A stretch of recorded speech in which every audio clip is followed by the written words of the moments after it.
Covering bare soil stops dirt from blowing away and water from evaporating. Mulching is a way we can keep healthy soil alive with mycorrhizals and worms, and from just becoming dirt. Half-inch bark works well for trees and shrubs. They break down slowly and are easy to walk on. This summer, our grandkids came and helped us finish mulching Andy's orchard. The surrounding trees and shrubs have been individually mulched for years. I've spent the last 3 seasons trying to establish a living ground cover around them, but now it's time for me to slow down. Our task was to cover the open spaces between previous mulchings. They had never used a wheelbarrow, and this was their first experience. It took Ricky and I and the kids 2 hours a day for 5 days and 40 loads to complete the job. We are so proud of them.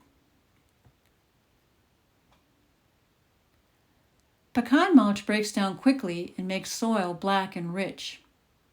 This year's rains will make it break down even faster. Here you see it around a newly planted espalier apple tree. Notice the well or the berm that holds the pecans in place. It holds water well too. I love to use pecans in my formal area because it's so pretty. Ponderosa pines, as they age, drop their needles every year. They are left in place as mulch, but we don't let them get too thick as they become a fire hazard and keep moisture from getting into the soil. They are perfect under pine trees, though. We have many deciduous trees in the garden. They provide us with leaf mulch that is sometimes left in place or swept away with our leaf vac. It's a bear of a machine. It not only picks up the leaves, but shreds them as well. It makes perfect mulch for our perennial beds, containers, or added to our compost pile. Pea gravel is a great covering for pathways. It's important not to spread it too thick. Even an inch makes you feel like you're in the sand at the beach. We use it for our front walks and in our patio area.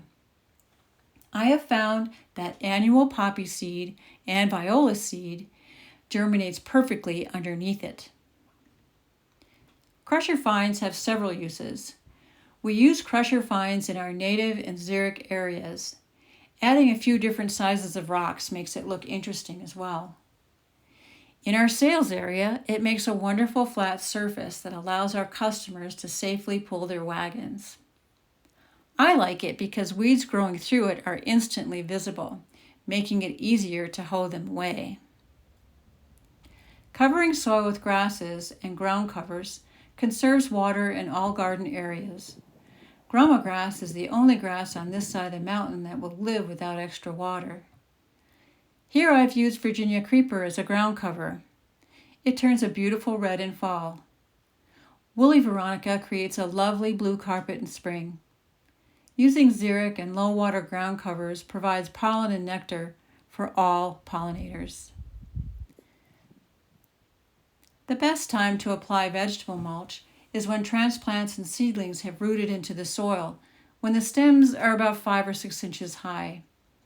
If you apply when the plants are too small, you risk insect damage. It's good to use a mulch that will break down within the year and add organic matter into the soil. Old animal manures work well. Lainey the llama is 24 years old and loves Siberian elm leaves. She eats them off the tree as far as she can reach, and then we cut off more when she wants them, which is every day. The llama pellets break down very slowly and blend in very well. It's one of my favorite animal manures.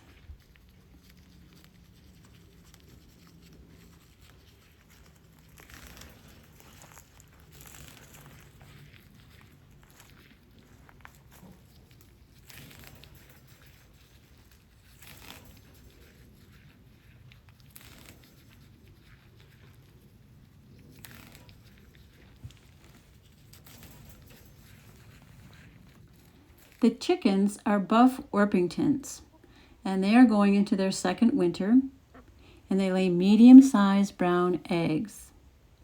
We use the chicken manure straw on taller vegetables like corn. I wish every family who wanted chickens could have them. They entertain me endlessly with their constant busyness. If you haven't tried mulch, please do. Whether homegrown or bought, it helps cover our world and make it a better place.